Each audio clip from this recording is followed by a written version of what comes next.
오늘 금요 기도에 함께 묵상할 말씀은 시편 30편 10절에서 12절까지의 말씀입니다. 구약성경 822쪽입니다. 여호와여 들으시고 내게 은혜를 베푸소서. 여호와여 나를 돕는 자가 되소서 하였나이다. 주께서 나의 슬픔이 변하여 내게 춤이 되게 하시며 나의 베옷을 벗기고 기쁨으로 띠우셨나이다. 이는 잠잠하지 아니하고 영광으로 주를 찬송하게 하심이니 여호와 나의 하나님이여 내가 주께 영원히 감사하리이다. 아멘. 우리가 금요일마다 기도의 중요함에 대해서 영적인 활동이 얼마나 중요한지에 대해서 계속해서 묵상을 하고 있습니다. 오늘은 팀켈러에 대한 4가지 비유를 제가 좀 말씀을 드리고요. 오늘 본문에 대해서 함께 묵상하고자 합니다. 팀켈러가 한 신앙인의 영적인 상태에 대해서 항해하는 배로 비유를 하고 있습니다. 그런데 그 비유가 너무 적절해서 제가 여러분에게 소개를 좀 해드리려고 합니다.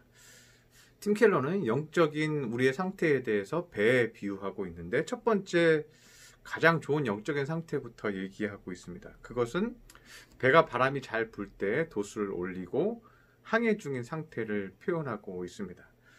돛 가득히 바람을 맞으면서 마음으로 하나님의 생생한 바람의 인도함을 받으면서 이 배가 앞으로 전진하고 있는 상태입니다. 그래서 여러분 돛을 상상해 보면 돛이 바람이 불어서 불룩하게 이렇게 나와서 이렇게 항해 중에 있는 모습을 상상하는 거죠. 그래서 충만한 하나님의 은혜와 사랑을 충분히 받으면서 이 배가 앞으로 전진하고 있는 상태입니다.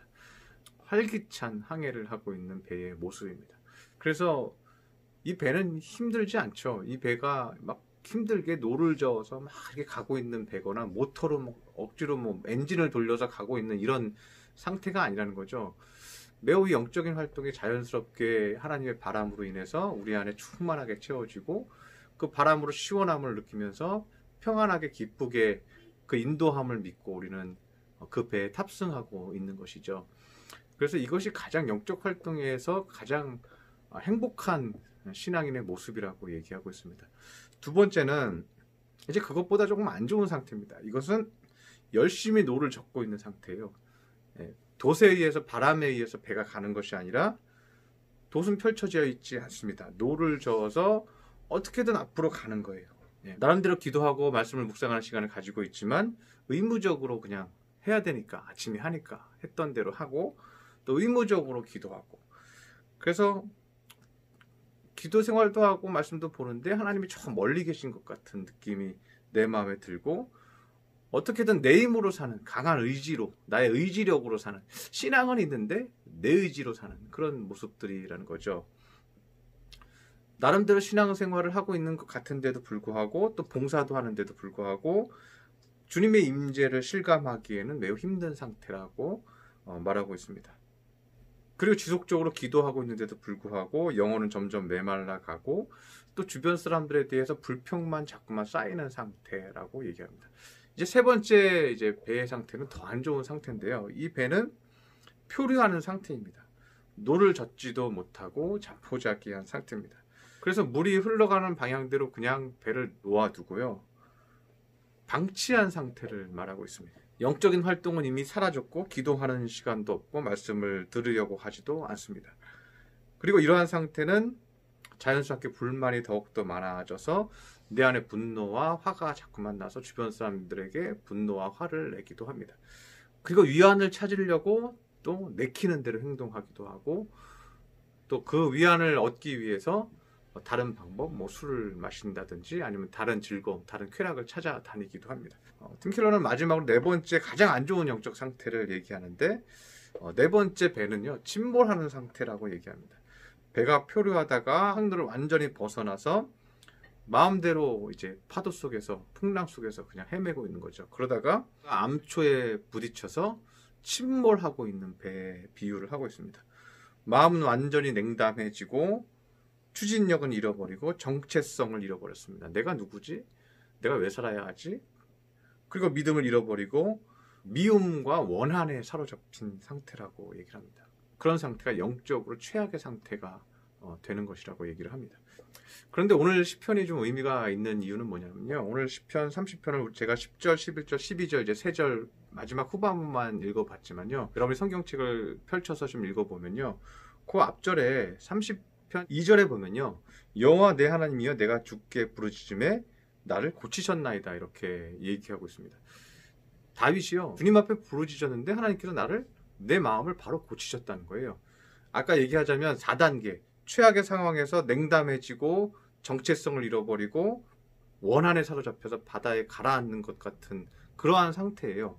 그런데 그러한 상태에서 하나님이여 하고 주께 부르짖음에 나를 고치셨다는 거예요. 그래서 5절에 그렇게 얘기하고 있어요. 그의 노염은 잠깐이요 그의 은총은 평생이로다. 저녁에는 울음이 깃들지라도 아침에는 기쁨이 오리로다. 하나님의 노여움은 그렇게 길지 않다는 거예요. 우리가 주님 앞에 다가가서 기도하면 그의 은총이 우리에게 넘치도록 채워진다는 거예요. 저녁에는 막 울고 원통하고 고통 중에 빠져서 아플지라도 아침에 일어났는데 기쁨이 충만하게 내 안에 온다는 거죠. 그래서요, 주님의 은혜는 우리 안에서 성장하지 않아요. 성장은 우리가 하는 것이죠. 하나님의 은혜는 우리 안에서 성장하는 게 아니에요. 하나님의 은혜는 저녁에 고통스러웠어도요, 내가 기도해서 주님 만나면요, 아침에 기쁜 거예요. 왜? 하나님의 은혜는 내 안에서 성장하는 게 아니라 주님의 은혜가 내 안에 들어오면 내가 바로 바뀌는 거거든요. 그냥 눈물을 흘리고 감사합니다, 기뻐하면서 바로 찬양하는 거거든요. 그래서 다윗의 시편은요, 처음에는 뭐 불평, 불만, 고통, 뭐 원수를 뭐 죽여주시옵소서 막 이렇게 기도하다가 마지막 뒤편에는요, 바로 하나님을 찬양하는 시편들이 많이 있어요. 그래서 오늘 읽은 이제 제가 오늘 본문의 10절, 11, 12절을 좀 보면요. 10절에 이렇게 얘기하고 있죠.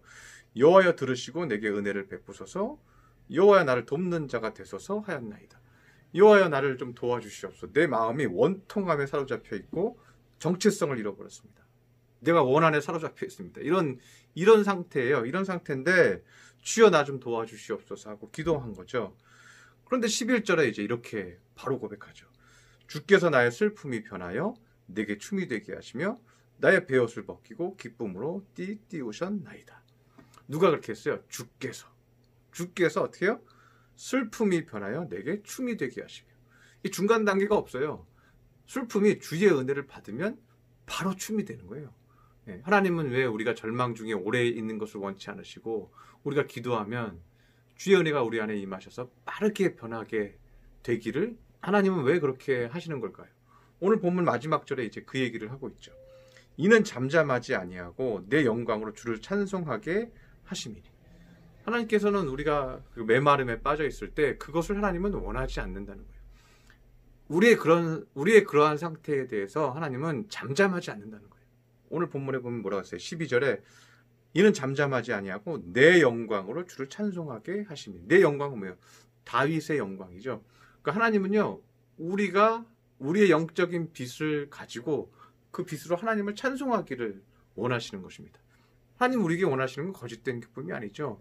하나님의 은혜를 충만히 받고 우리 안에서 진실을 너무 행복하고 기뻐서 주를 향해서 내 영광, 내가 지금 기뻐하는 내 영광을 가지고 하나님을 바라보는 거죠.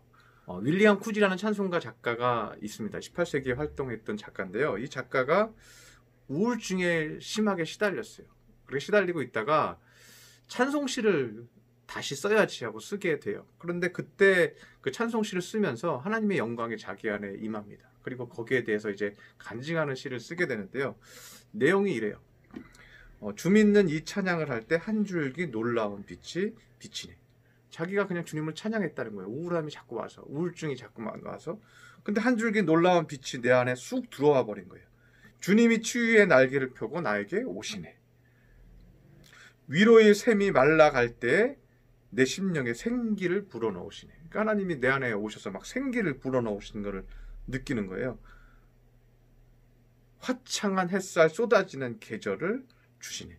화창한 햇살을 나에게 주시고, 나에게 계절이라는 건 뭐예요? 시기가 이렇게 바뀌는 걸 계절이라고 하잖아요. 근데 그 바뀌는 계절, 새롭게 하고 변화하는 계절을 나에게 주셨다는 거죠. 오늘의 괴로움 벗어버리고 기뻐하며 말하리라. 나는 오늘도 힘들고 어려웠지만 오늘의 괴로움을 나는 벗어 던져버리고 나는 이렇게 말하리라. 가는 못할 내일도 그와 함께 가보리라. 내일도 어떤 고난이 나에게 올지 모르지만 가는 못할 내일도 또 주님과 함께 가보리라. 왜요? 주님께서 내 심령에 생기를 불어넣어 주시고 한 줄기 놀라운 빛을 비추어 주시기 때문에 그렇다는 겁니다. 여러분의 마음이 진실로 평강해서 여러분이 하나님을 향하여 웃는 것이 하나님이 가장 기뻐하는 것입니다. 한 주간 이제 마무리하는 금요일인데 여러분 그렇게 마무리해서 마음을 기쁘게 하시기를 축원합니다. 기도하겠습니다. 상연한 아버지, 우리 성도들 이번 한 주간도 때로는 한숨이 나오고 힘든 시간들이 많이 있었습니다. 그러나 주님은 주님의 은혜로 성령 충만함으로 우리 마음이 기뻐지기를 원하십니다. 우리 마음이 진실로 행복해지게 하여 주시옵시고 그 기쁨으로 그 만족으로 우리가 활짝 웃으며 주님을 바라보게 하여 주시옵소서. 우리가 충만할 때 주님도 기뻐하십니다. 우리가 웃을 때 주님도 기뻐하십니다. 우리가 기뻐져서 그 기뻐진 내 영광으로 하나님 앞에 찬양을 부르게 하여 주옵소서. 귀한 말씀 주시니 감사드리며 예수님의 이름으로 기도드렸습니다. 아멘.